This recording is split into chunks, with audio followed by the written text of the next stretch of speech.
Hey guys, we are back with Messy on Purpose, and I have the beautiful Rhonda here with me today, and she is going to tell us about her fun life nomad experiences. And I'm going to let her start by telling you a little bit about her. Hey there, I'm Rhonda, and I'm the creator of Midlife Rondavous, and I help midlife women reinvent their lives through solo travel and digital nomad freedom and personal reinvention. About 9 years ago, I sold pretty much everything I owned, bought a backpack and a one-way ticket, and started traveling. It really started out to be a short-term thing, and I ended up loving it so much that it's now 9 years later, and I travel and work full-time. And I thought that that was my big reinvention story, but like a lot of us, life just keeps on lifing. And now I'm finding myself in the messy middle all over again, figuring out my next chapter and sharing it all so other women know that you're not alone when the plans change, and reinvention isn't a one and done thing. It's a lifelong unfolding. Never ending progress. Yep. Awesome. So, where do you want to start? Do you want to start at the beginning of your travels and what led up to that? Yeah, probably my backstory. Just a little bit of what led you into this nomad life. Yeah. All right. Well, let's just start from the beginning. Where do you want to begin? Well, first of all, I had been married for about 21 years, and we just kind of realized that we weren't growing in the same direction, and our future years were just no longer in alignment. So we ended up parting amicably. And before that, I had like this life, not a lifelong dream. 8 years prior to that, I should say, I had a dream that kind of sparked earlier after designing a book for a woman who traveled and worked with, she took a year off to travel the world and volunteer. And what I didn't mention before is I've been a book designer for 25 years. So that was my main source of income. So anyway, I was absolutely enthralled with her journey while I was designing her book. And I didn't know that people volunteered like that. I didn't know that they volunteer around the world. And I thought that was the coolest thing. So that kind of planted the seed for my dream to travel and volunteer as well.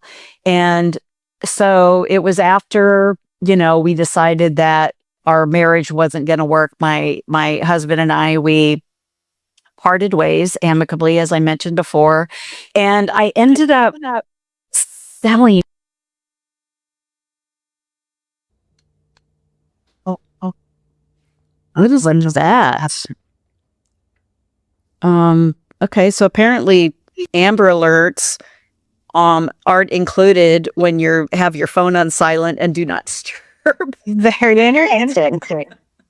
We learned something new today. Oh, I know. So anyway, I really just wanted a restart, and I wanted to just travel for a few months. I had a plan that I would travel to Central and South America, and I wanted to write a book about what female entrepreneurship looked like in developing countries. And so my plan was to volunteer for other women entrepreneurs and then interview them and then write a book about their stories. That's how the whole thing got started. And so I actually did that. And I interviewed about 12 women. However, the book hasn't been finished. And so, transitioning from that, well, I was living in Vegas at the time. So I went from Vegas. My very first volunteer gig was living in the jungle of Nicaragua. And I was there for 30 days, and it was a yogi ashram. And so going from Las Vegas to a jungle was really kind of a culture shock. However, what I found out later is that it kind of set the foundation for later travels. And so I had some really amazing experiences living in the jungle at the yoga ashram. I'm going to be specific about that. And then that just led me to other countries in Central America and South America. Okay. But you've traveled all of these places. What is your favorite place that you've ever been to?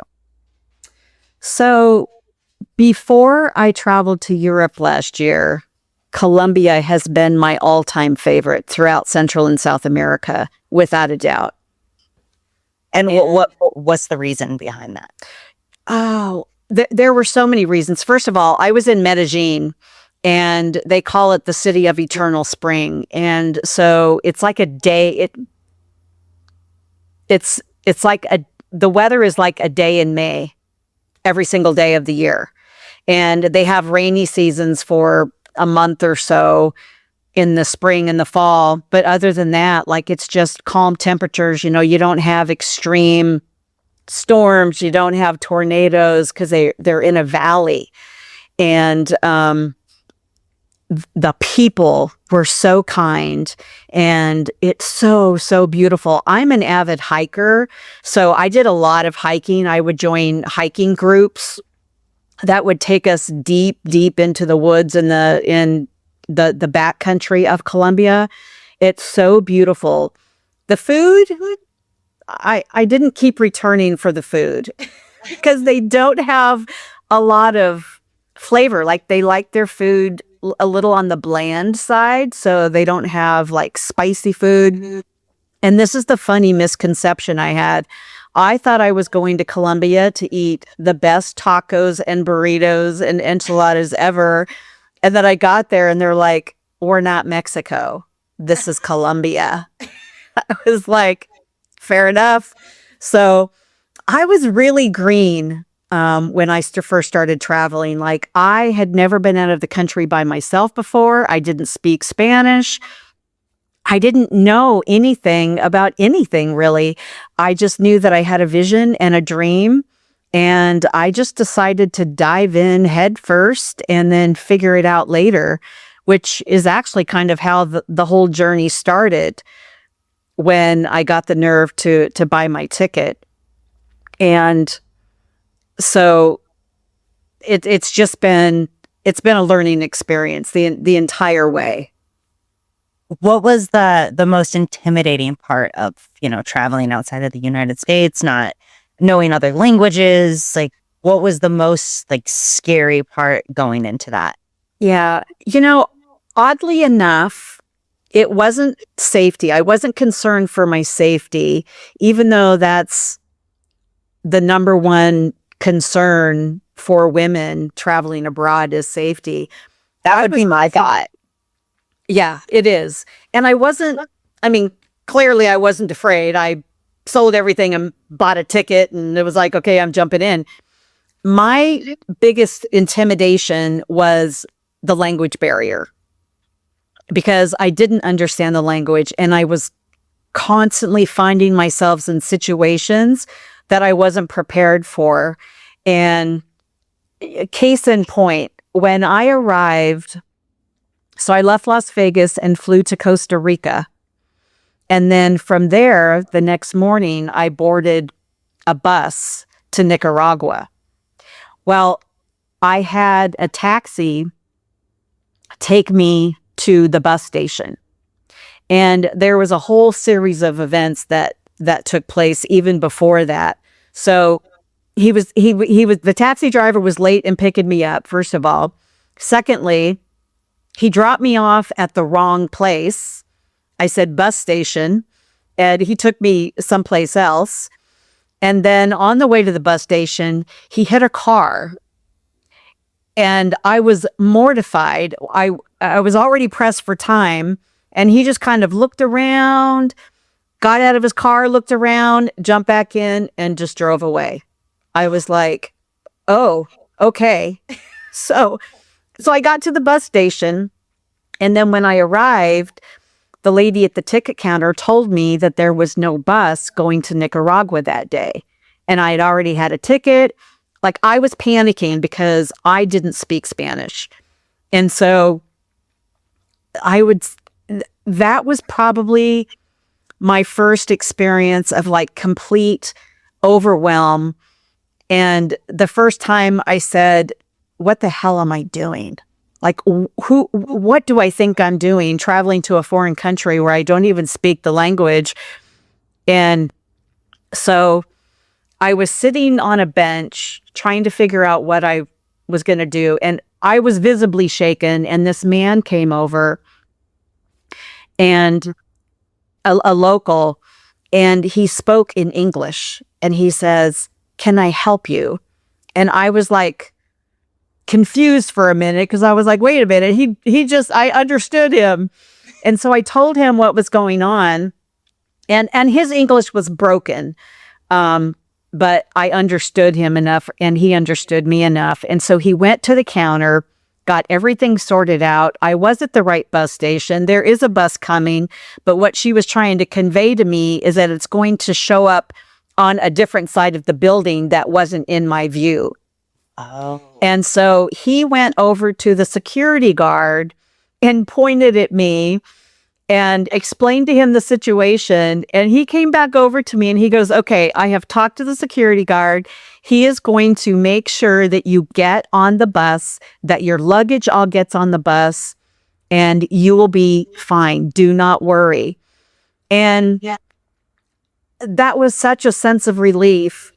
But I will tell you that that was also the beginning, like the very start of so many guardian angels that I would encounter for 9 years. Like I run into people like this all the time who like come and help me, rescue me in my time of need.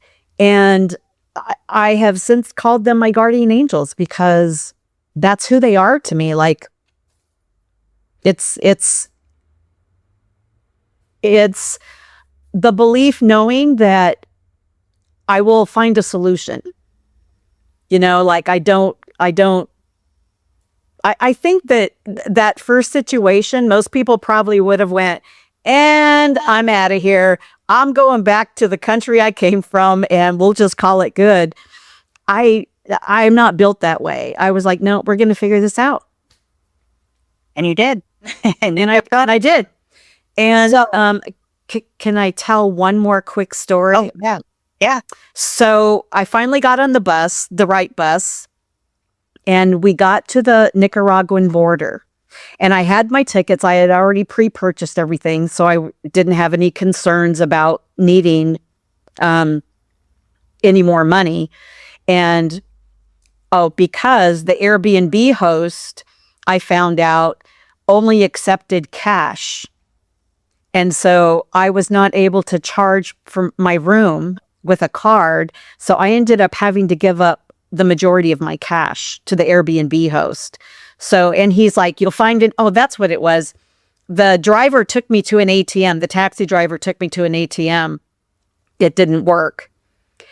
And then he dropped, and then he took me to the wrong place. So I didn't have an opportunity to get cash. So I'm on the bus. We're at the Nicaraguan border. There are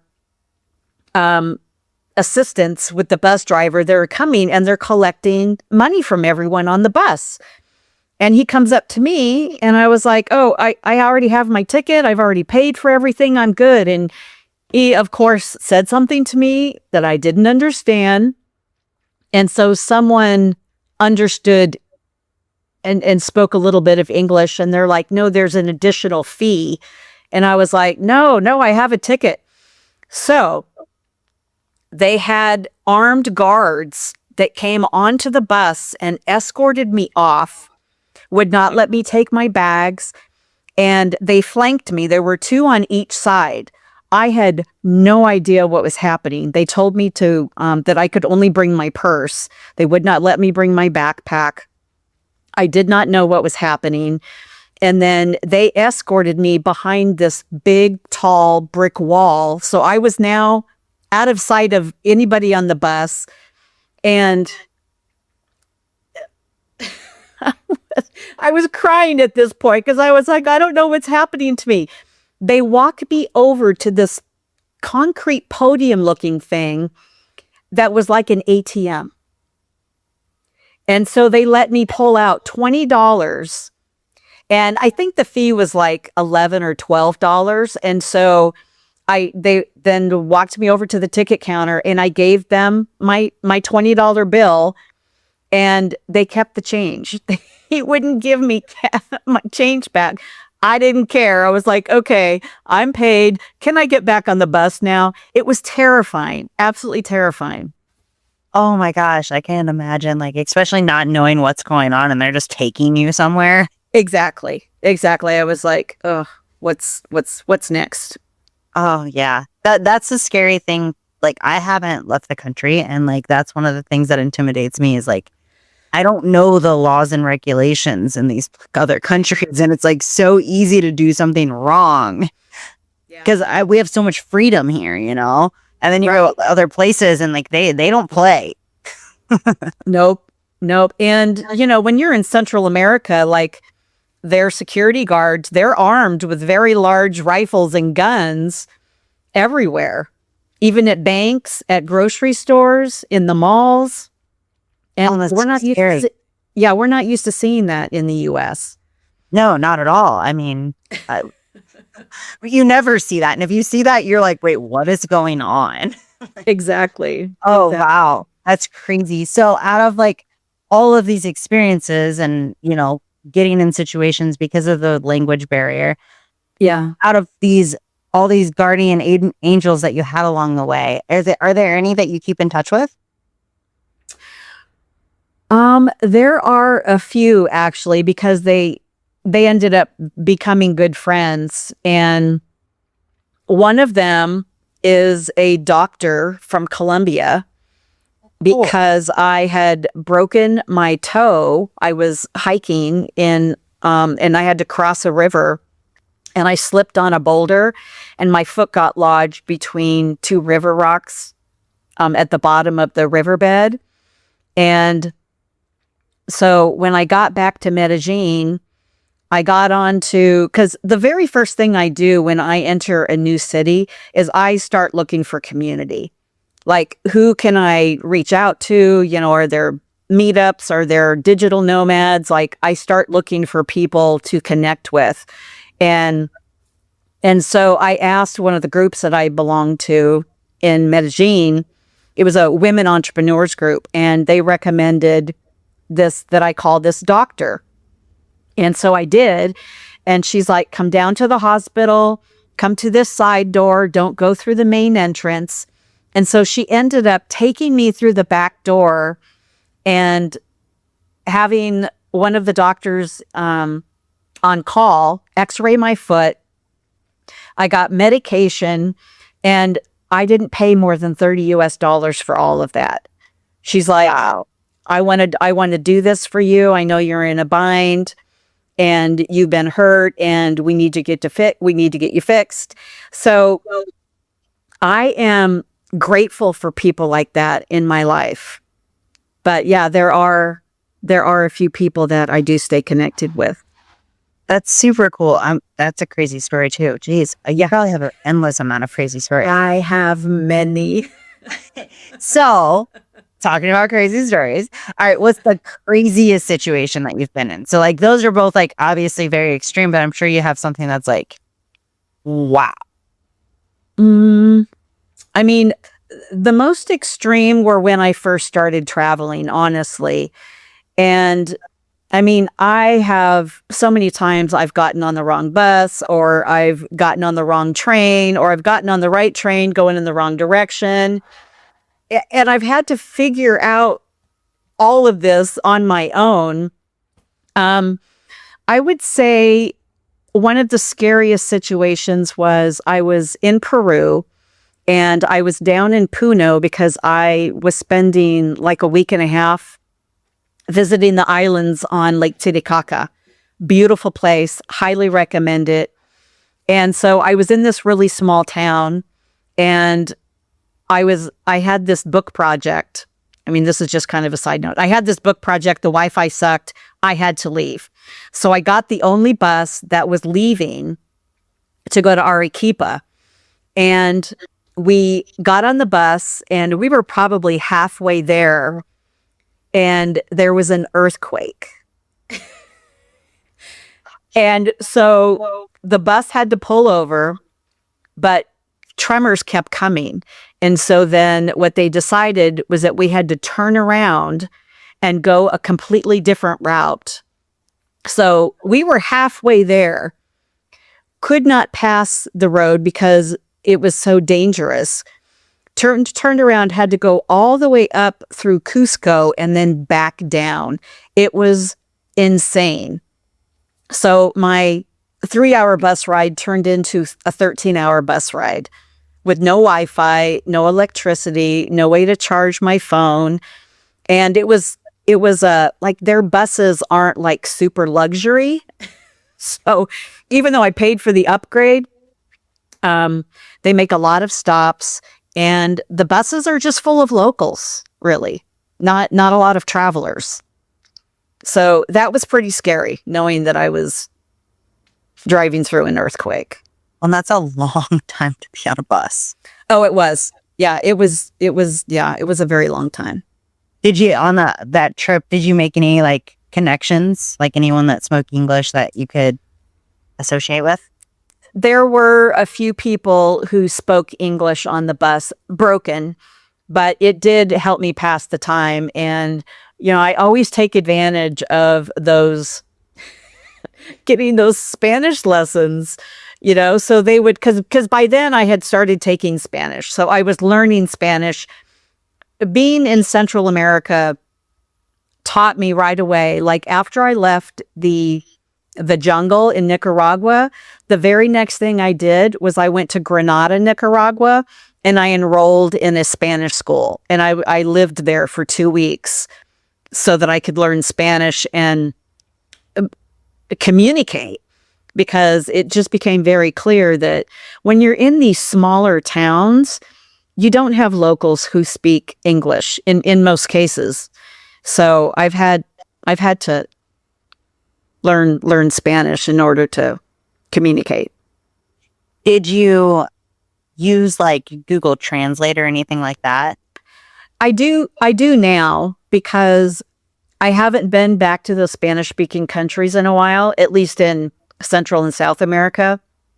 And so I do rely on Google Translate for texting, especially because there's so many situations, like if I'm meeting up with groups or, just trying to figure out how to get directions and stuff, I have to use Google Translate for all of that. And I will say that it has gotten much better over the years than it was 9 years ago when it was first coming out. So I do rely on that.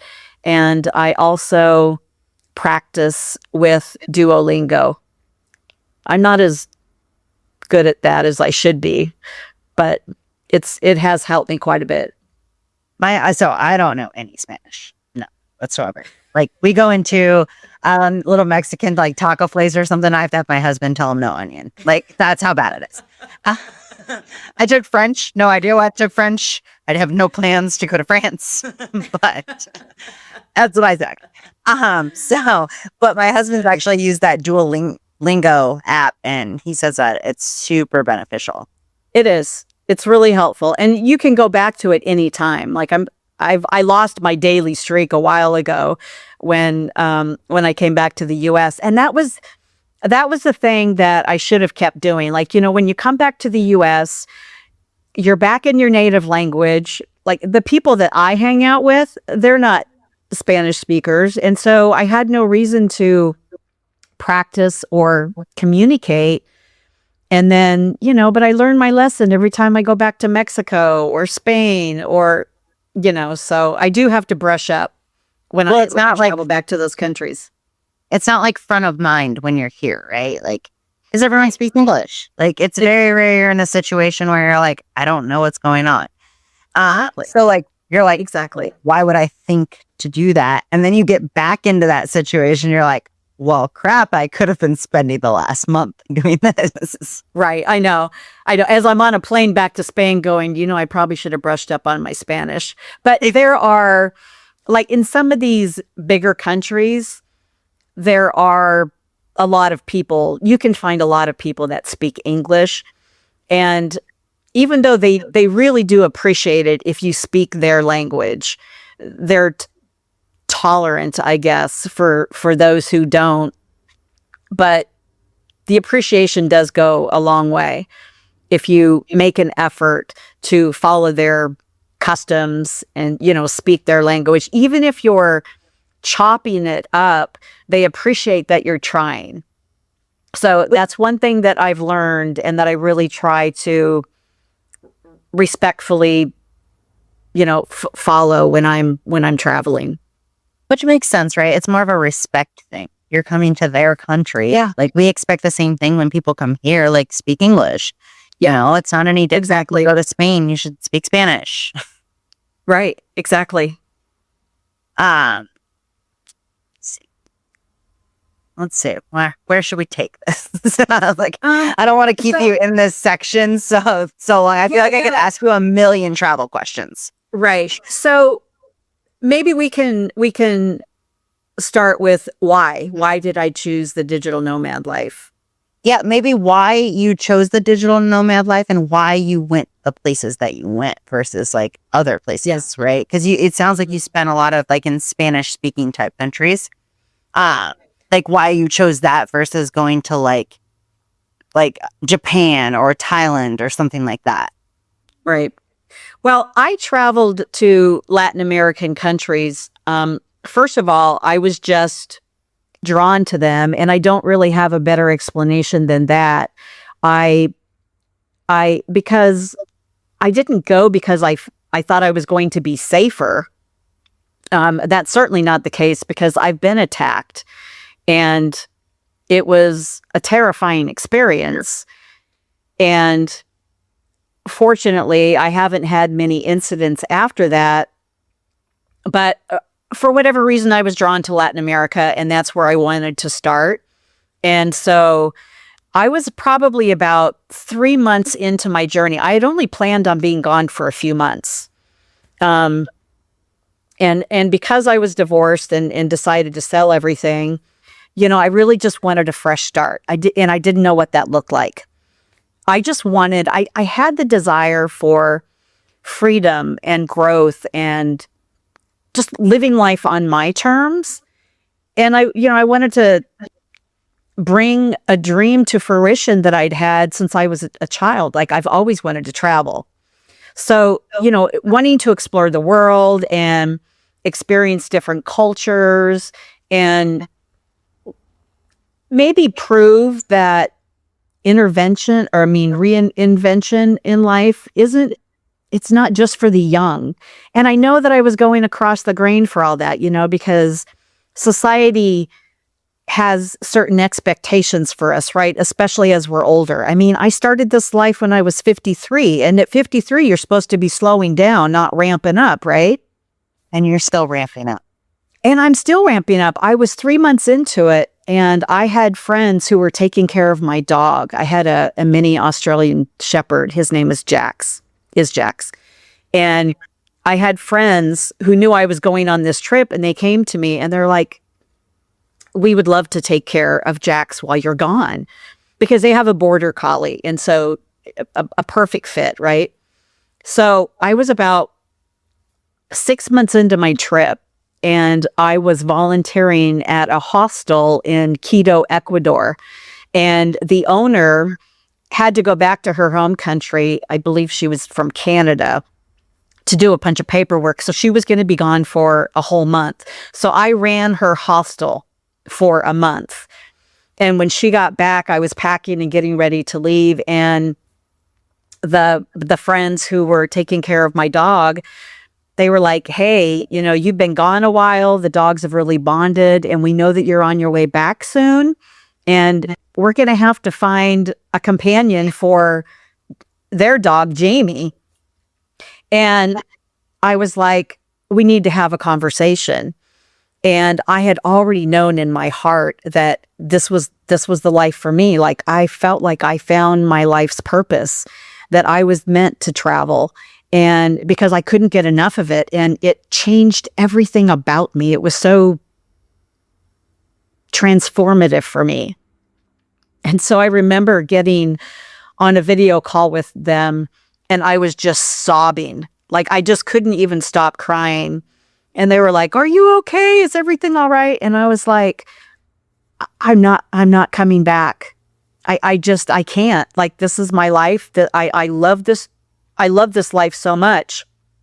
And then they were like, does that mean we get to adopt Jax? And I was like, if that's what you want. And then they started crying. So it's like, we have this cry fest going on the video. But I could tell you that they love my dog as much as I loved my dog. And I knew that I could trust them when I left. And I knew that I could trust them to take care of him for the rest of his life. And so every time I go back to Vegas, I go and visit Jax. And I'm shocked that he still loses his mind when he sees me. And he barks and yips and yaps, and his little stubby tail just goes crazy. And I'm so relieved that he remembers me, because I'm always like gearing myself up. Like this last time when I was in Vegas just last month, I braced myself, because it's like, okay, I haven't been to Vegas in over 2 years. So by now he's probably forgotten me. It was 9 years ago now. And I walked in, and he heard my voice, and he knew exactly who I was, and just came running over to me. And it's just the best feeling in the world, knowing that when I leave, he's in a good place, and I'm in a good place. It's weird how life kind of makes things fall in place. Might seem like a mess, you know what I mean? But like, Yeah. You were wanting to continue with your travels while they were wanting to keep the dog anyways, because it had already bonded with their dog, and like, Right. it just kind of falls together. It doesn't always feel like it falls together, but it does. Yeah. Yeah. I knew 6 months in that I was not going to stop traveling. Like, I wanted to just keep going. And now it's 9 years later, and I'm still traveling full time and working remotely. And do you want to talk a little bit about working remotely, and like kind of what that progressed into to give you the life that you are living now? Yeah. So I built my remote income through my freelance book design business. I've been a book designer for 25 years. I've been in the publishing industry just as long. In fact, I ran a publishing company for 5 years. And when you say book designer, what is it? What is that exactly? I design everything. I design the book cover. I design all the interior pages, the formatting and the layout. I've done children's books and fiction and nonfiction. And I do a lot of like high-end coffee table books, very complex books that have, just a lot of charts and graphs and, things like that. Oh, okay, cool. I've never met anybody that does that, so I'm like, I might as well figure out what that is exactly. I love it. I love it. And I still love it, even though I'm not transitioning, but I've added another layer of the services that I offer, because all I want to do is show women what's possible, and that this life is achievable if you have a way to produce an online income, whether you're a coach or a speaker or an author or any kind of solopreneur where you have the ability to work online. You can travel. And so I really believe in this lifestyle. And so what I've kind of transitioned into is mentoring women in midlife so that they have the confidence to travel solo if that's what they choose to do. And they have the confidence if they're curious about the digital nomad lifestyle. They can start small. It doesn't have to be, yeah. So, okay, so I went a little extreme. Sell everything and just travel the world forever. Because now I'm 62 and now I'm in like this new spot where I'm having to pivot and reinvent. And I'm like, okay, now what? So, but I also have hosted 30-day work and travel ventures. So these are, I really love this, taking women with me abroad. So we go live in another country for 30 days. And my favorite part is teaching them how to live like a local. So we go through all the things, and we went to Colombia a couple years ago. And it's like I teach them about, the transportation systems and the culture. And, we have a little mini Spanish lesson, and we go do fun things. I organize day trips, and, we brainstorm, and we have masterminds, and we do co-working sessions in co-working facilities. And I really love that part of travel when I can show other women what's possible. And so I do that now through my mentorship program, which is Midlife Rondavous. And I want to, I don't know, I really want to empower women who are going through change, right? Who might have their own reinvention going on and their own new chapters, rewriting their stories, so to speak. And so I'm telling you, anything is possible. Like, I am no one special. I'm no one extraordinary. I just took action on a dream that I've had for a very, very long time. So with these abroad trips that you do with like midlife women, what is the criteria for someone to join that? Like what do you, and like what do they need and what do they do to get there? Right. So if they're already ready to travel, if they're used to traveling, and they just want a sisterhood, just a sisterhood, a like-minded community to travel with, and they do work online, that's like the first thing. Like, they have to have a way to make income. It's not something that, you come and join us and then, you treat it like a 30-day vacation, and you don't, because I really appreciate it being a community, where we all participate in doing the same thing. And of course, you have free time to go explore and do whatever you'd like. But the premise of it is about co-living and co-working together. So we do have co-working sessions, but we do fun things, like in Colombia, we went and learned how to do salsa. And one of the women that joined me, she was a speaker. And so I organized a speaking event for her through the Women Entrepreneurs of Medellin. And so she had an audience, and she got to speak in a country that she hadn't spoken in yet. So, and then we had a lot of fun day trips to, a lot of the areas around. And, like I said, they get to explore on their own. Some things are optional, but I think that the biggest thing is you need to be willing to co-work together with us, and just be part of the community, part of the sisterhood that I love creating. So when it comes to the criteria, you don't really do retired, right? Like anyone who just is taking it as a vacation. You want people that actually want to make this a lifestyle. Right.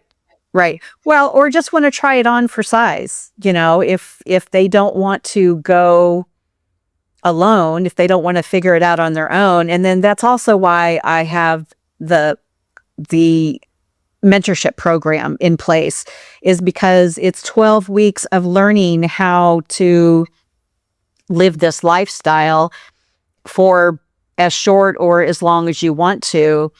And it's really about meeting them where they are.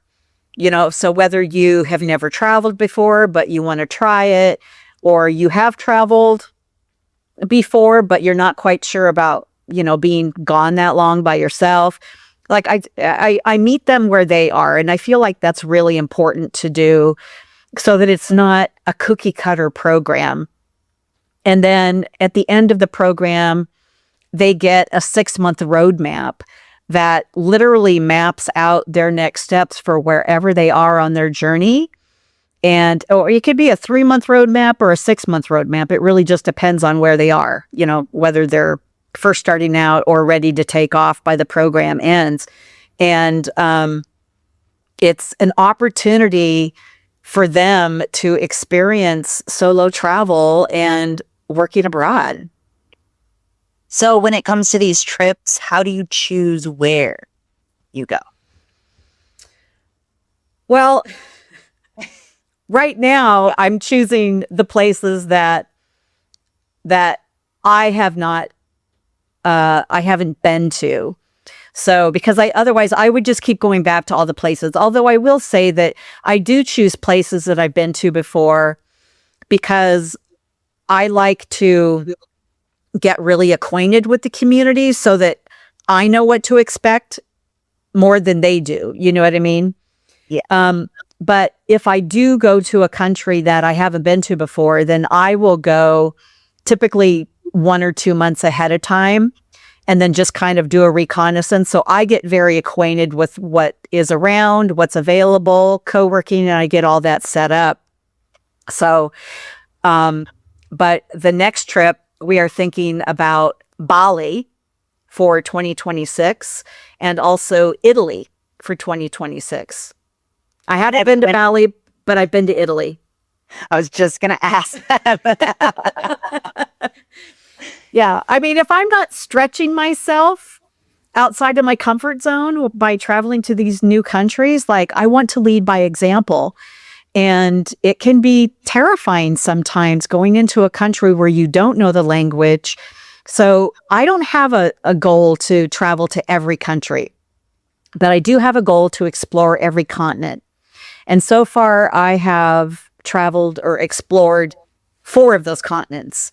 And next for me is Southeast Asia, or at least that was the plan. But now I have...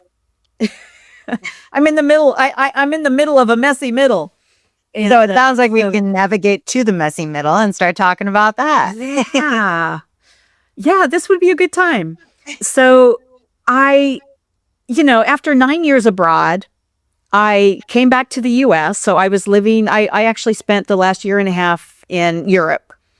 And so I stopped traveling and came back to the US because my youngest daughter was having her second baby in November. And I did the same thing with her first baby. So I would go back and just kind of help her transition into mommyhood and, help her get grounded. And so this time I had my 2-year-old granddaughter to also help take care of after her sister was born. And so I stayed for a few months, and my plan is to travel through the US and visit. I wanted to see all my kids, all my grandkids, and then, friends that are a really big part of my life. And so I haven't been back to the States in a couple of years. So my plan was to just visit with everybody. So that's what I'm doing this summer. I came back and I bought all my plane tickets. And I'm in the middle of all that now. So right now I'm in Seattle. And next month I'll be in Las Vegas. And then I'm going back to Colorado to spend more time with my sister. But while I was staying with my daughter earlier this year, my longtime client, so I only had one client for 15 years. And I know that you're not supposed to keep your eggs in one basket. And it has come back to bite me. However, we've been working together for 15 years, and she kept my plate full all these years for 9 years of travel. Like, I never had to market my business. I never had to network. I didn't have to look for additional work. And so I guess, I just kind of got complacent. And she announced in January that she was going to take a year-long sabbatical, that she was going to close her doors and wasn't going to take on any more book projects. And when she announced this, we were actually in the middle of a book project. And I said, okay, so when are you leaving? She goes, well, I actually already left. And I was like, oh, so that meant no income, like, overnight. So I lost a project that you were in the middle of. Did you finish that? Did you get paid on that? No, I'm still working on it, but now I mean, we've been working together for 15 years, so I know how she works. She knows how I work. She gave me, the author. So our author and I are working through this, finishing the book project together. She's available, but she just doesn't want to be. She just didn't want to bring on any more book projects. Okay. Right. So that kind of left me in a little bit of a precarious situation, right? So I'm in the middle of all this, but I have plans to go until August. And then, I have no home by choice. I have no car by choice. And I don't have American insurance by choice. I do travel with Nomad insurance when I'm abroad, for emergencies and all of that. And so here I am in the States. Like, I would be crazy to try and buy a ticket to another country without having any kind of financial stability, right? So that's kind of like, it's where I'm at right now. So, but the interesting thing is that, like, things look different because I'm exploring how to continue living this nomad lifestyle, but as a woman willing to evolve and adapt and stay open to what's next. And that's so important when you're living this kind of lifestyle anyway. So I'm kind of, going back into the unknown again. But this is the thing, like, I'm not starting from scratch. I have so much experience, and, I'm just starting with a fresh new template is how I see it. And so you have to be willing to evolve and adapt and stay open to what's next, especially in this kind of a situation. So, because I feel like reinvention, it isn't a one-time event. It's continual unfolding. And while freedom is beautiful, it also requires resilience, creativity, and certainly resourcefulness, right? So I just have surrendered to the fact that being in midlife, it doesn't mean that I have to have it all figured out. And I'm allowing myself to pivot, which gives me permission and others to do the same. I'm certain that I'm not the only woman in this kind of a predicament. Maybe not exactly my predicament, but where we're having to pivot without a backup plan and without warning, and Life throws you things. yeah, and exactly. And so sometimes the mess is the message. It's where connection happens. And I will tell you that the friends that I have confided in about my circumstances, like, they have been so supportive and generous and kind and loving. And so, like, I'm already living the plan that I had for the summer of visiting all my friends and family, but it's like, I'm getting my cup filled. Like, they've just been so loving which there's a reason why I visit them anyway, but it's like nobody wants to make me feel, I don't want to say victim, like no pity. It's like a charity case. Right, Yeah. right. And nobody has made me feel like that. And I think that that's important to share. And I certainly don't see it like that either. I mean, this is a life I've been living for 9 years. My kids are like, what the hell are you going to do now? And I'm like, I'll figure it out. I've been figuring it out for 9 years and beyond, right? What else are you supposed to do, though? Like you can't just sit there and just be like, oh, life sucks. Right. Like, well, and that's not life. That's not living. Right. And my kids, they're all grown. They all have families of their own. And they don't necessarily have extra space for me. And to be honest, like, I don't want to be their project. Like, I don't want them to feel like they have to take care of me, because I really I have never wanted to put them in that kind of a situation. And so it just makes me more motivated and more determined to figure it out. And I know that their concern is coming from a place of fear and worry. And I don't operate that way. Like, you have to be positive. Like, you have to believe in the goodness of people and experiences, right? Yeah. I mean, the alternative view is not a life worth living. It's really not.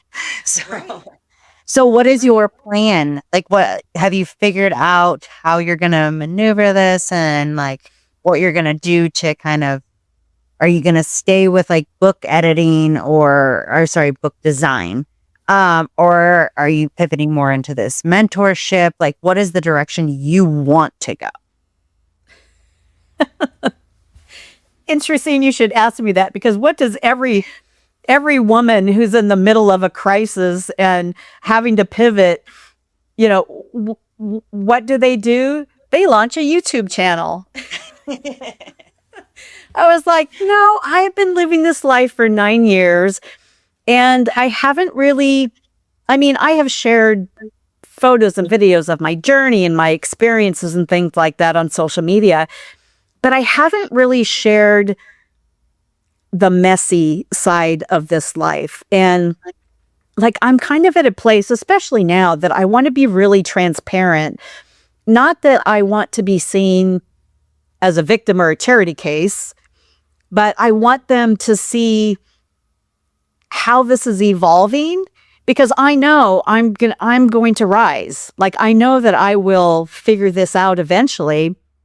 And I have 9 years of experiences to share that I haven't shared online. And the other piece of this too is, this has always been about leaving a legacy for my children and grandchildren, to show them that you are never too old to follow your dream and to pursue your passions and to follow your heart. Like, there's no age limit to follow your dream.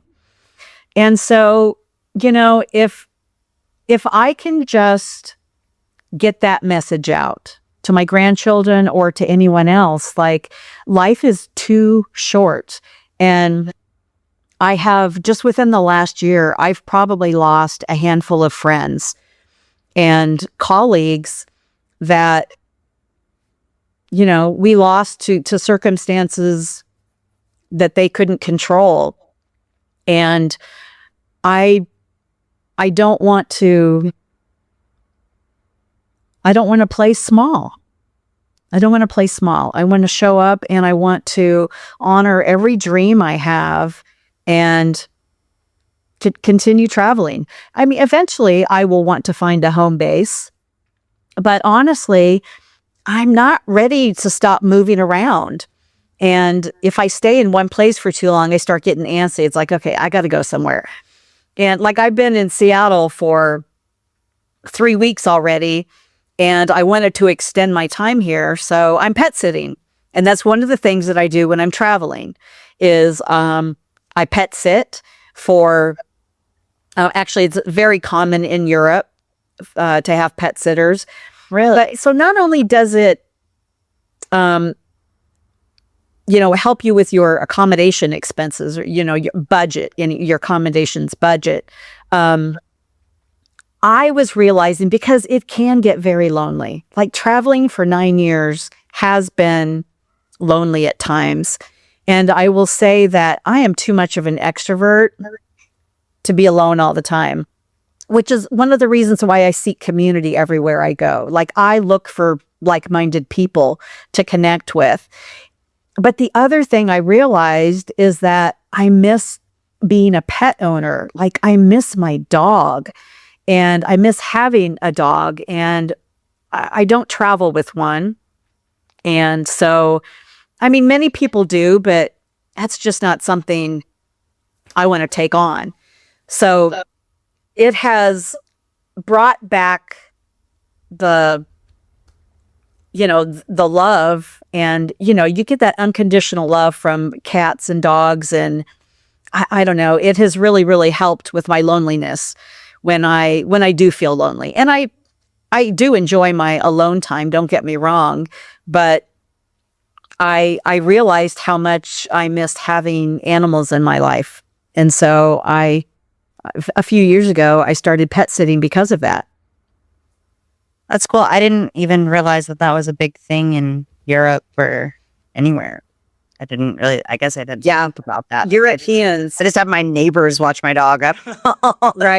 Right. Well, I do this through trusted house sitters. And so it's an even exchange. So they get free home and pet care, and you get a free place to stay while taking care of their animals. And very nice. I've had great connections with it allowed me to travel to Ireland last year, and I got to stay there for 2 months.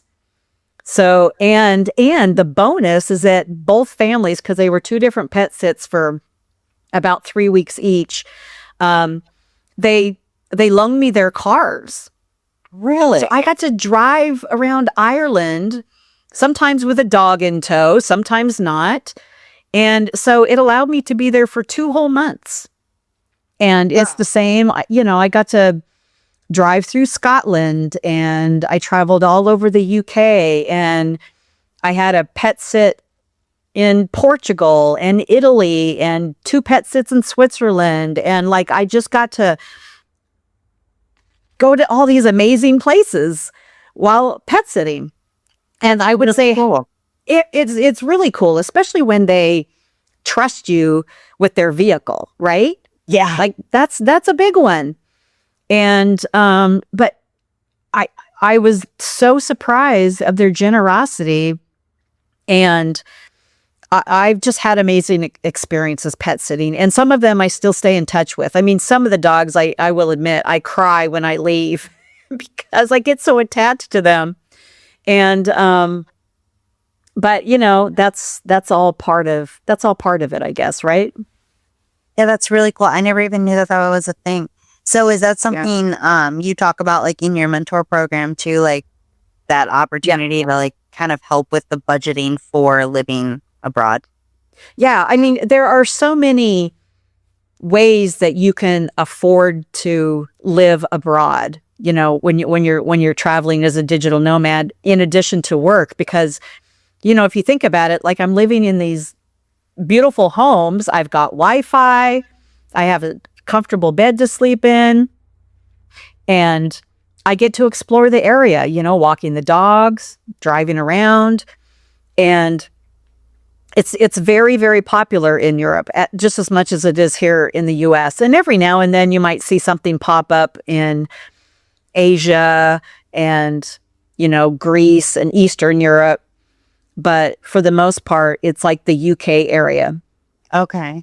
So is this app that is the app or website that you use, it's worldwide, or is it just that area? No, it's worldwide. It's trusted house sitters. Okay. That's very cool. I don't know if I'll ever use it, but just curious. I ask a Yeah. lot of questions just in Yeah. other things. uh, I don't know why sometimes I catch myself, I'm like, why am I asking this? But I just want to know. There's a lot of people curious. So yeah, so with the mentorship program, like we discuss everything, like how to prepare for yourself, because it's a mindset shift too. It's not it's not just let me just pack my bag and leave. Like there's a lot of things that you may not be thinking of, more than what to pack, but what to be prepared for. Like, I feel like it's a lot harder when you live in the Right. United States because, I mean, most people don't even leave the United States, right? Like, I've never been out of the United States. And Right.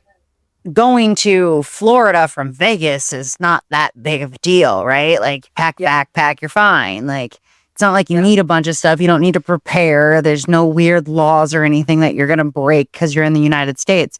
And we can do that all over the United States. So we have so much to travel to here. And then you go somewhere else. And I feel like there's so much more to prepare for.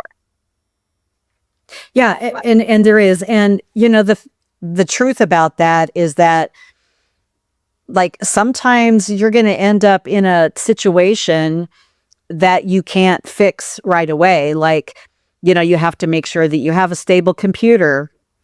And just a quick story, I was living in Mexico and I had just bought a brand new computer and I didn't have time to like switch everything over. So I brought my old laptop with me. Well, I had been there about a month and my brand new computer, the screen went on the fritz. And I had to surrender that laptop in Mexico to send it back to an Apple store in the US. And I was without it for 2 weeks.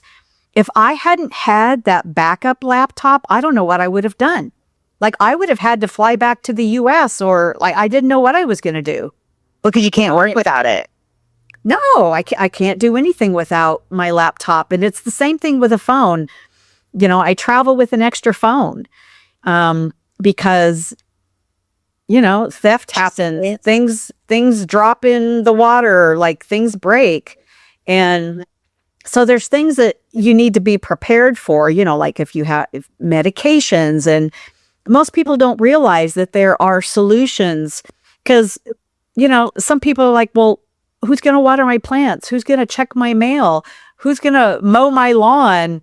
You know, what am I going to do with all my stuff? Like, we talk about all of those things that are possible, and you get to choose what that looks like on your terms, in your own time frame, and within your own budget, because everybody's digital nomad experience looks different.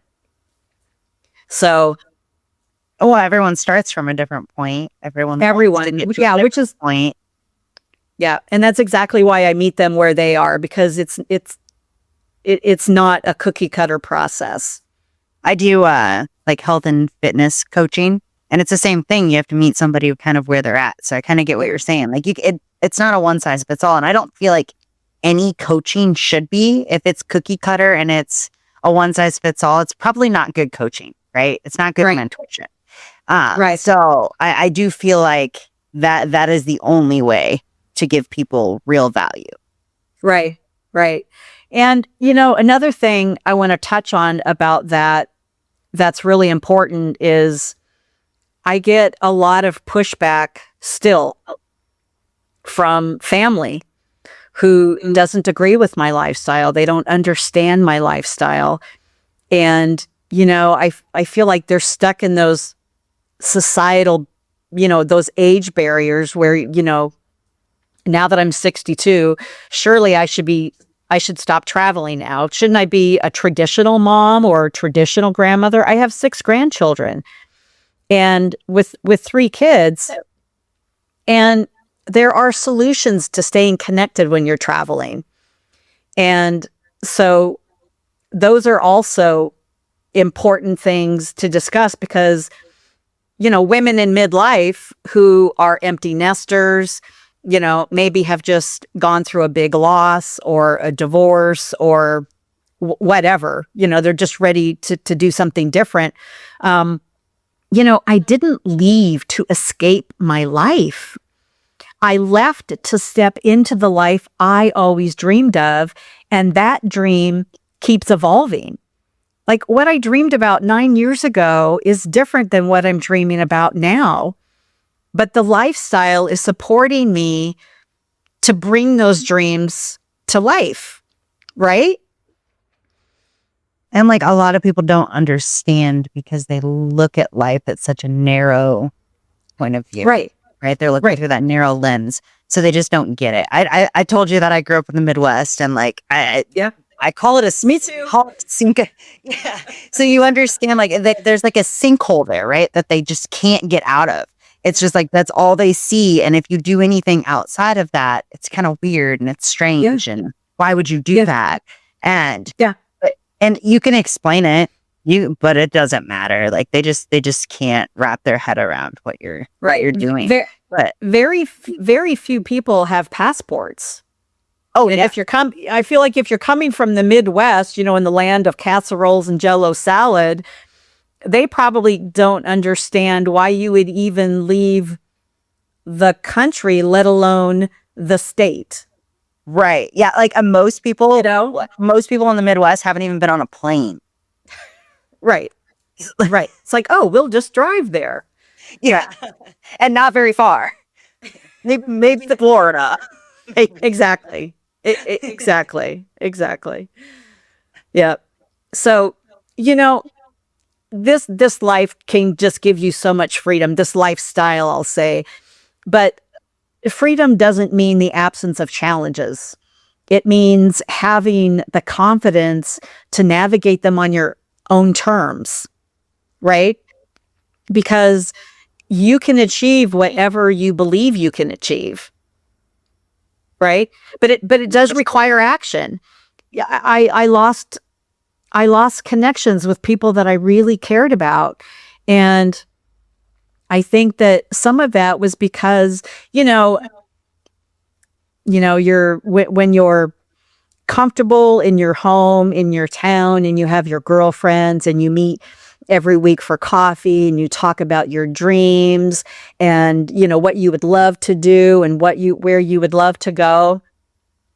But as soon as someone takes action on that, I found that the relationships changed because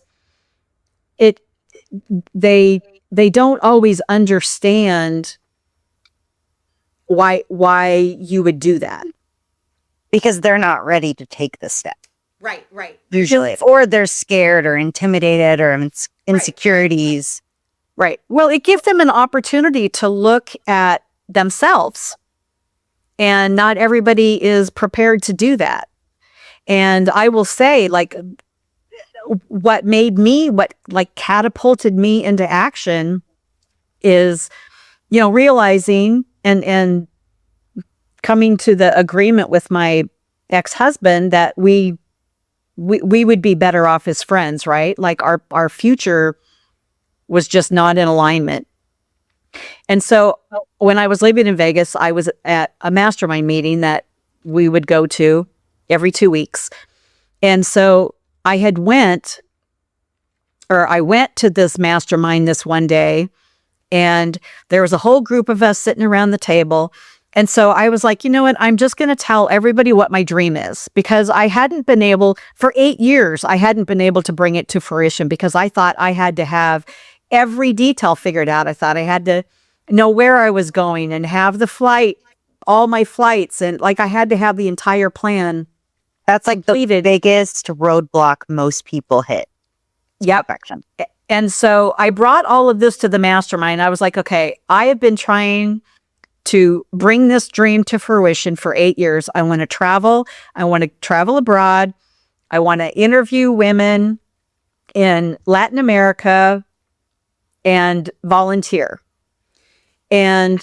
But I wasn't able to do it because I had and I gave them all the obstacles that I had created, right? And one person, my dear friend, Kat, she looked at me from across the room And she said, Rhonda, what would it look like if you just bought a one-way ticket and figured it out from there? Like, no plan, no, just buy a ticket and go.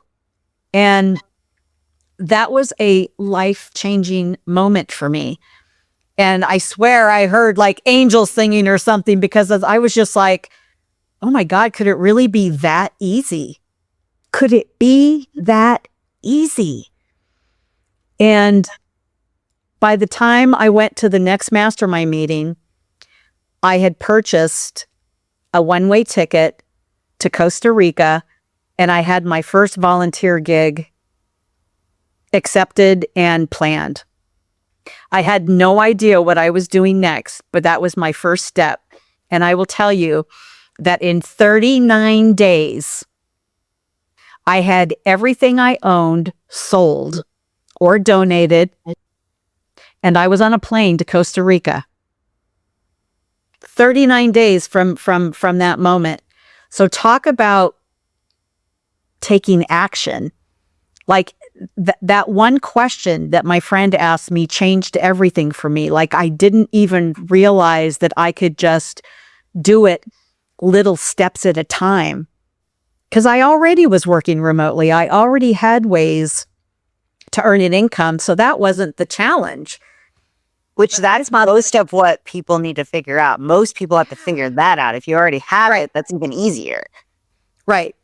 And we talk about that in the mentorship program too, like ways to create an income online, especially if you are tech savvy in some way. There's all kinds of things you can do online that people don't realize. Yeah. So the mastermind that you were a part of, are you still a part of that, even though you're kind of nomad and everywhere? No, I mean, because it was an in-person mastermind, and then eventually it kind of dissipated. They just decided to stop doing it. Okay. But I have wanted to bring something like that back. Like I would love to have an online mastermind, because there's so much power and strength in numbers, right? When you get people together who can be creative and share each other's dreams and challenges. And when you get a group of people that have various backgrounds of knowledge and experience, especially at my age, but I will say that, traveling with all of these kids, I call them kids because they're all in their 20s and 30s. Like I was always the oldest one, and my hair wasn't always purple, but they have all embraced me. Like I was never treated as the older person. And like there was just so much kindness, and I've never felt unwanted. I never felt like I didn't belong.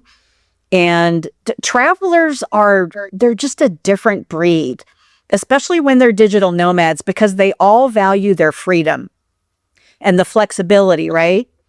And the opportunities that they have to choose wherever they want to land in the world for 2 weeks or a month or 3 months. I've kind of moved into this phase of what they call slow travel or slow matting, where I prefer to stay for anywhere from 1 to 2 months at a time, right? Because I really enjoy learning about the community that I'm in. And I still give back to communities. Like I just love volunteering. And so I'll reach out to the animal shelters or another community that I'm an advocate for are single moms and women who are survivors of, domestic violence and rape. I have a hashtag Me Too on all of that. And I don't walk around talking about it all the time, but I want to help women in ways that I know how you can get past it. And I did a TED Talk on that very situation. Like I just brought my whole past onto the stage and shared my story about, how I went from this victim mentality and how I was able to turn it around to ultimately claim responsibility, or to reclaim being responsible in my life, So it changed everything for me once I was able to let go of that wanting to blame everybody else. Like I just said, okay, this happened to me and it doesn't define me. And I just found a way to move on. And I shared my story, and it's another reason why I'm doing this YouTube channel, is that I know that there are other people out there who are starting over, who are victims of, or who have experienced circumstances that are out of their control, right? I feel like everyone has a story. Everyone has a past. Everyone has seen that traumatic that's happened to them. And it's all about how you look at it, how you embrace what happened and learn from it, and how you move on with your life. Because if you live in that forever, it's gonna hold you back from doing the things that you want to do, being the version of you that you want to be, and helping you not only like fix yourself, but you also help others by embracing it as well. Yeah, and I believe in that you never know who's going to be affected when you share your story. You never know who that will impact by sharing your story. And so that's why I always encourage everyone to share their story. And again, it's one of the reasons I decided to do the YouTube channel, because I have a story. And I'm now in my second midlife reinvention. And even I don't know how it's going to turn out. But so do you see yourself starting that like mentorship, the online mentor, or mentor program? Do you plan on doing that? Oh, yeah. Yeah. I already have everything set up. I have a website. Oh, sorry. Not mentor. Sorry. It was the mastermind. Sorry. That's what I meant. Not the mentorship. Yeah. Well, I mean, I have so much on my plate right now. I don't know how I could fit that in, but it is something that I've always wanted to do. And those little mini masterminds can also happen, like with the 30-day venture work and travel ventures that I do as well. Because I do feel like community is the biggest thing that has gotten me through. It's the women who show up and say, me too, or how can I support you? And I'm that woman too. Like, I want to be able to show women what's possible with this lifestyle. And even if they don't care about the digital nomad side of it, there's a lot of women in midlife who don't have the confidence to travel solo. Just even traveling within the United States, there's a lot of people that will not travel. Yeah. Yeah. And I say start small, like treat yourself to a weekend in Sedona, or, just rent an Airbnb. Like, start small. You don't have to leave the country to test the waters. And you don't even necessarily need to go to like big cities or anything. You can get a little cabin out in the middle of nowhere, or, small towns. There's a lot of really cool small towns that we have throughout the country. 100%. 100%. Yeah. Because, like I said, I'm a huge fan of outdoors, nature. I hike everywhere I go. And so that's always what I'm looking for when I, go to another country. It's like, where are the nearest trails, and what can I see, and what wildlife is here? And fun fact, there is nothing poisonous on Ireland. Like plants, there's no animals. Yeah, nothing that will poison you or harm you. Interesting. Yeah. Well, if you think about it, there really isn't there's a whole lot of sheep, like bighorn sheep, because they literally just walk on the roads as you're driving. They're kind of like deer here. Yeah. Yeah. And they don't necessarily move. Like, they're so used to cars that it's just like, yeah, you figure it out. I'm just going to keep doing my thing. Just like the deer in the Midwest is what you're saying. Like the ones that just like go out there and they're just like, what you going to do? Yeah. Yeah. Oh, you get hit me? Yeah. Exactly. Exactly. Yeah. But that's really all they have is like sheep. Well, I mean, they have other animals, and I think that they do have deer, but they're really small. Hmm. They're much smaller than what our deer look like. Like they don't have moose and bears and But they don't have like snakes or anything. Like I didn't think they have snakes. Yeah, if memory serves me, I don't think they have snakes because I think I asked about that one time, like, because when I'm walking in like tall grass and stuff, my brain goes to what's slithering underneath that I might. Colorado did that to you, didn't it? Colorado. Oh yeah, yeah. Living in Colorado, definitely. Well, and the cougars and the mountain lions and the bears and Everything's out to kill you. right, right. And as the homes expand and we crouch in on their territory, they're all working their way down to the cities, right? And the neighborhoods. So you have to be mindful of that. But yeah, there's no bears or there isn't anything like that in Ireland. So I could hike and not worry about a cougar or a mountain lion, jumping on me from above. That's really nice considering that you're traveling alone too. That was always my like worry, like hiking by myself in like Colorado. Yeah. And I probably hike, like I hike in some very, very remote areas by myself where I don't even have GPS connection. And, my family gets a little unnerved knowing that. Yeah. But I don't, I rely on my instincts. And if something doesn't feel right, then I'm not going to go down that path, or I'm not going to make that kind of a decision. But I am a risk taker, and I get curious.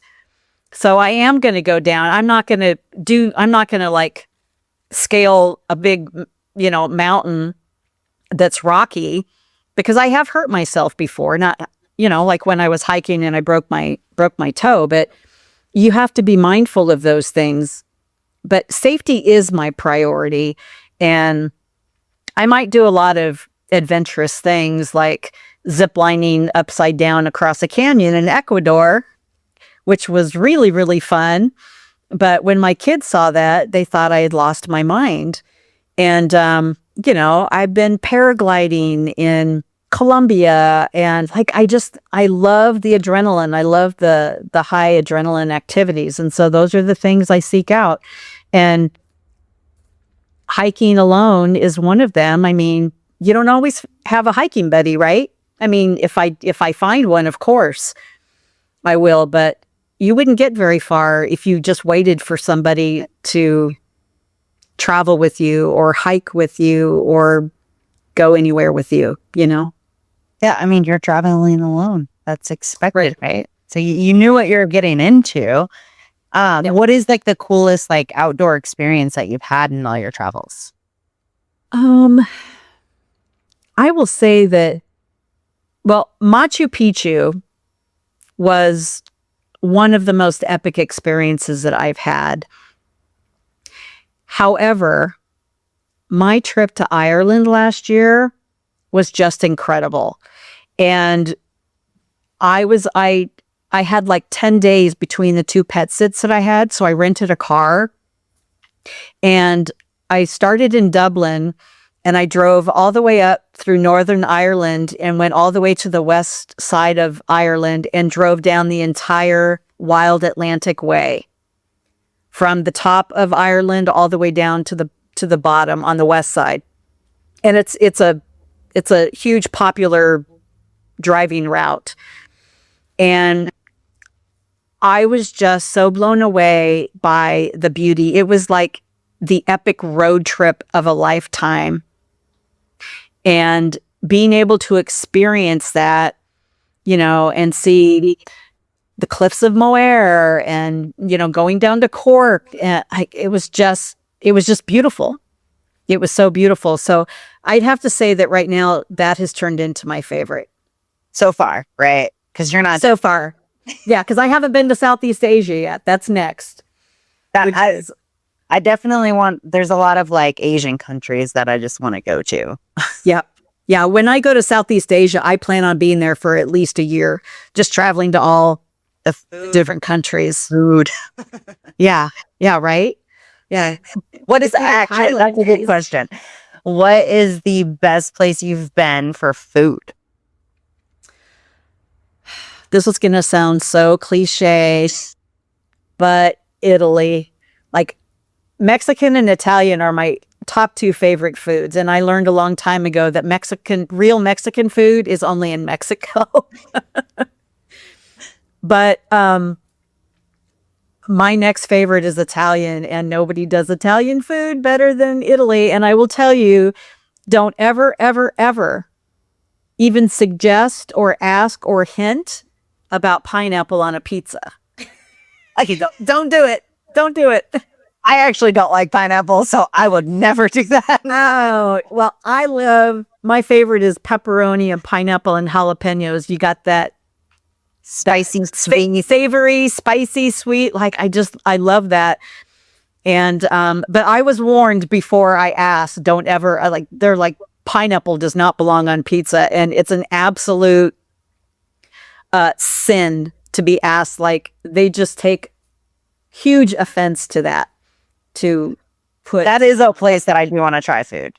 Like I'm not a big pasta person either, but like real Italian food is definitely different than what we get here. Yeah, it was next level for sure. Like I got to taste real pizza, or I feel like it was real pizza. And it looks like their stuff just looks like the real pizza looks very simple. Like it's not over the top. Like I feel like we do everything a little too much here. Right. Right. And I will tell you that European food in general tastes so much better than American food because it's all natural. Like they actually have used natural ingredients, and they don't put all of the crap and chemicals that they do in our American food, right? So it tastes different and it's delicious. It's so delicious and healthy. I traveled through all of Europe, and and I'm a fan of croissants and fill them with chocolate, please. And, every cafe that I got a cappuccino, I had some kind of a pastry that came with it. And I didn't gain an ounce. And I was shocked because I ate pastries all the time. And then you come back to the US and it's like, you even think about a pastry and you've gained 5 pounds, right? Yeah, but it's yeah, it's delicious. It's really delicious. There's a lot of great countries that have great food. Peruvian food is really delicious. What is their food? They have a lot of meat and rice dishes. It's the flavoring, it's the spice that they use. And, every country is different. Argentina is different. Oh, Argentina food was good too. Oh, wow. See, now you got me going back in time and I'm like, oh yeah, I forgot about Argentina. It's hard when you're a foodie. It's hard. Right. Well, and see, I'm really not a foodie. Like I just eat what I like, and I'm not really adventurous. And I learned I had a shellfish. I was allergic to shellfish. I just developed this recently. And so the paella in Spain was delicious.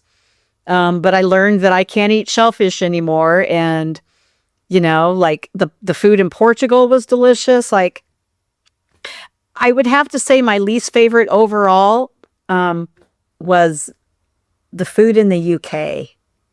It's just different. It's is it the UK that does the weird thing with like bread and beans or something? Yeah. They have some weird combinations that I was like, it's like almost poverty food. Like it's like very bland, like canned. Right. Well, and it's funny because when I was in England, all of a sudden I became the one with the accent. And everybody was always calling me out on it. They're like, "Oh, you have an accent." And I'm like, "Me? You have the accent, you know?" But no, traveling through the UK, I was the one with the accent. So that was kind of a strange feeling because it depends on, even in Ireland, like the dialect. So it was very refreshing to know that everybody spoke English, but the dialects are different and they have different words and different sayings. And so it was actually fun to learn all of these different things, even if sometimes it was at my own expense. The Irish are fun-loving people, and they love to have a good time, and they love inviting. They loved inviting me to their experiences, and so I had a lot of fun in Ireland. I got to learn how to dance in Ireland, drink Guinness, which I found was delicious. Which is probably different than what you get here.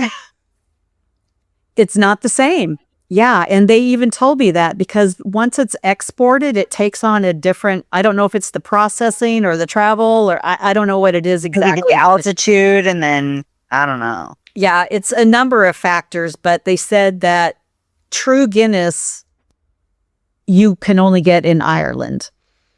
Interesting. Because the export process, I mean, I don't think it's the export process, but something that happens with the processing and the transporting of makes it taste different. But I don't like dark beer, and so I really didn't want to try it because to me it was like it was going to be heavy and bitter, and so they poured me this little tiny glass, and they're like, just try it, and I did, and I was like, oh my goodness, it was so smooth and it was really good. So that became my favorite beverage in Ireland. It was all about the Guinness. That's super cool. Like, it's something that you wouldn't have normally did. Yeah, no, I wouldn't have if they hadn't persisted. That's cool. So out of all the places, to trust them. yeah, I mean, they're the locals. They know. So out of all your travels, where did you find like the nicest, most welcoming people? Oh, well, I know it's a random question. Colombia for sure. Okay. They were so kind and welcoming, and like I was staying in an Airbnb with a family. I was renting a room in a family's home, and they found out it was my birthday, and they had this big elaborate meal made that was all authentic Colombian food. They baked a cake. They sang happy birthday. They went through all of their traditions and then brought the American tradition to it too. It was so beautiful. I cried. I was so touched. And Colombian people are like that everywhere I went. And I will say that I'm going to say Ireland, like they're not very chatty. And because the people in the UK, like they can be friendly, but they kind of keep to themselves. So unless you strike up a conversation, they won't. So I just learned that I had to be the first one to initiate if I wanted to talk to anyone. And then, and you can kind of tell when people they just don't want to talk, they want to just be by themselves. And so I have gotten really good at figuring that out, when I'm traveling. But the Irish, once they get to know you, they are the kindest, generous people in Europe, with my experience. And I will say that in Switzerland, they were very kind as well. You're like, there's just too much kindness. You didn't even know how to narrow. You know what? There is never too much kindness, honestly. And I've had very, very few bad experiences. And people have always been so kind to help me in whatever situation I find myself in. And there have been several, and even when I was attacked in Grenada, when I was in Nicaragua. Was this the one that you were referring to earlier? Yeah. So I was walking out of the neighborhood. I was staying at a home school, a Spanish speaking school. And I was walking out of the neighborhood, getting ready to meet friends at a restaurant. And I had been told before not to have your cell phones out when you're walking on the street, because they will literally, like, if you're up there taking a photo, there's always some little kid or somebody. If you do it around people, they're going to snatch it out of your hands, and those little kids run, and they run fast. And I had already been warned, but I had taken my phone out just to look at my map to make sure I was going in the right direction. And I no more than did that. And I looked up, like something told me to look up, and this guy was coming down the hill at full speed on his bicycle, and he was staring me down. And next thing I know, he ripped the phone right out of my hand. And just as a knee-jerk reaction, he had ripped it out of my right hand, and I just instantly reached over, and it ended up being enough to knock him off his balance. And so he went flying in one direction, his bike went flying in another, and my heart was literally beating out of my chest. And I stood there for a minute, but there were people that witnessed it.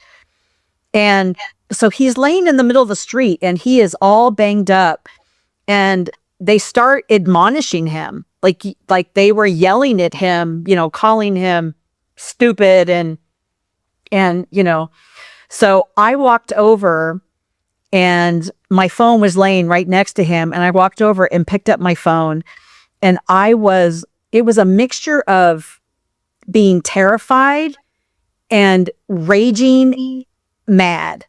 I was so upset that someone felt like they could take advantage of me, especially being a woman in midlife, and maybe age had nothing to do with it. Maybe gender had nothing to do with it. But in that moment, I was so angry. Like, I just started spewing F-bombs at him. I was so mad. But I just walked over, and I picked up my phone, and I walked away. And when I walked, and then I went to the restaurant and had dinner with my friends. They couldn't believe that I even continued the trip. And I was like, what was I supposed to do? Like, I was on my way to dinner. The situation was over, and he got dealt with by his own community, So I'm walking back from dinner that night, and I'm walking into this neighborhood where I was staying with a family, and everybody knew what had happened. And they were all speaking to me in Spanish. And it was like a very uneasy feeling. And somebody that I understood came over and said, "You're in danger. He's looking for you." And I went to the home that I was staying in. I packed my backpack, and the next morning I walked to the bus station and I left town. Like, I just wasn't willing to stay to see what was going to happen next, right? Because he had been admonished by his community, by the people in the neighborhood that watched him, that he came back looking for me for revenge. And I was like, nope, not going to happen. So, sometimes you leave situations, you leave cities for your own safety, right?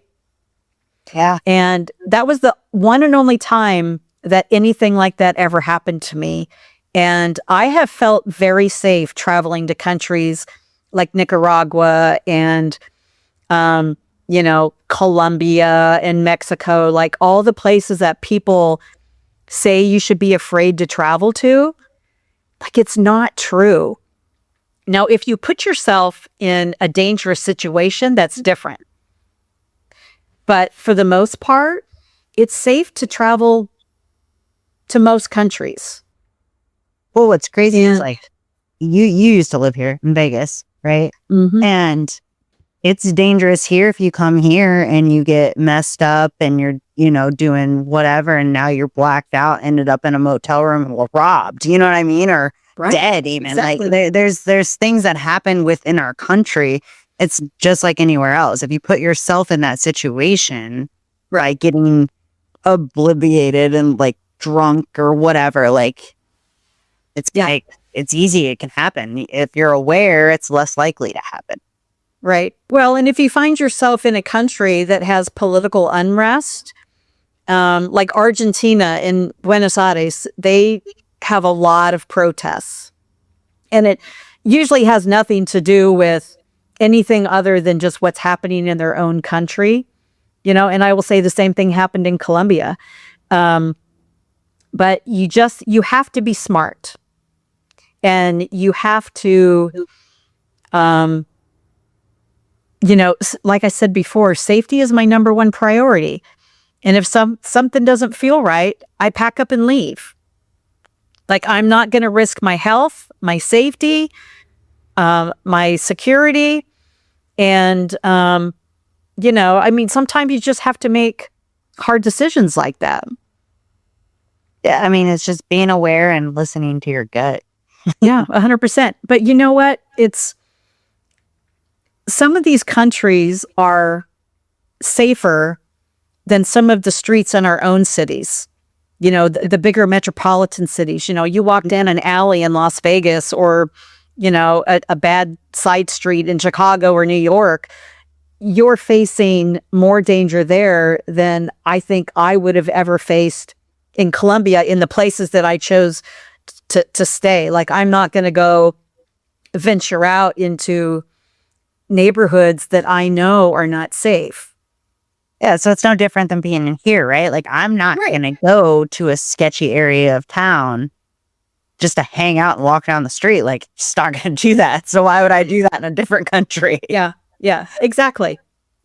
So you just have to be smart about what you do. And I'm, like I said, I'm a bit of an adventurer. I like taking a certain level of risk, not that it's going to be dangerous to me, as far as, being kidnapped, or, like there's so many things that you read reports. And the thing talk about fake news, like, Colombia has this really bad reputation for being dangerous, and the drugs and the Pablo Escobar, and it's all coming from the internet, which is old news. I mean, Pablo Escobar has been dead for decades now, and Colombia isn't even the main drug export anymore. I think it's Brazil or something like that. Brazil and Peru, I think, is what I read. But it's just about, like you said, being aware and doing research, like figure out where you're going, what's there, what not to do, what to do, be familiar. Don't just show up somewhere and just not know. Exactly. And that's why it's so important to tap into the community that you're living in, because the locals know better than anybody else. Like, they know the great places to go. They know the places that you should stay away from. Like, I trust their recommendations, and I trust what they tell me. And that's how, well, you're not going to get that same knowledge from a Google search. 100%. And I just noticed that my my laptop battery is very low. Okay. Well, we can wrap this up. We can always do another one too. But before we wrap up, I want you to kind of tell us real quick on what you got going on, how people can find you, how they can, if anyone's interested in, your mentorship, any of that. So, okay. So the best place to connect with me is through my website at midliferondavous.com. And that's RONDAVOUS. And I'll also put that in the description too. or on my new YouTube channel, which is also called Midlife Rendezvous. And, because that's where and it's brand new, but it's where I share, real stories of my solo travels and midlife reinvention and, what that tug for something more, feels like, because you're not too late. And I did this because I don't want anyone to feel like they have to figure it out alone. Because right now, at this point in my life, I'm right there next to them trying to figure it out too. And That's all life is, right, right. So those are the best ways to reach out. I mean, I'm on Instagram. Everything is Midlife Rendezvous. I'm on Facebook. Yeah. So find her if you're interested, right? yeah. And then maybe we can connect when you come out to Vegas in July. I would love that. Yeah, I would love that. I'll be there probably the second, or I think the first or second week. No, the second week of July, I think, is when I have it planned. Okay. Yeah. I don't think I have anything going on. So just let me know when you're here and we'll connect and grab lunch or something. Maybe we can get Alicia to come with us too. Oh, that would be great. Yeah, she's been on this journey with me every single step of the way. Like, she was my ride or die without being right next to me. And then she connected me with Daniel Ford too, which I believe you know too. Oh my, she was at the mastermind that I had that epiphany, that awakening. Yeah. And she still talks about it. She's like, I'll never forget that day. She had nothing but amazing things to say about you. And I name dropped you because same connection, and then she was like, oh yeah. So. She's a powerhouse. She's a firecracker, and I have so much mad respect for her. She's an incredible woman. I'm actually doing a podcast with her next week. Oh, that's amazing. Yeah, that's going to be amazing. I'm going to have to tune into that one. It'll come out a week after yours. Awesome. Well, yeah, so we'll do like a whole girls' lunch or something when you come. Oh, that would be great. I love that idea. Perfect. I just love putting things together, as you can tell. The connector. Okay. Perfect. So I thank you so much for coming on, sharing your story. I'm excited to kind of see how things grow for you with your YouTube channel and your mentorship and just how you progress through this messiness, Thank you.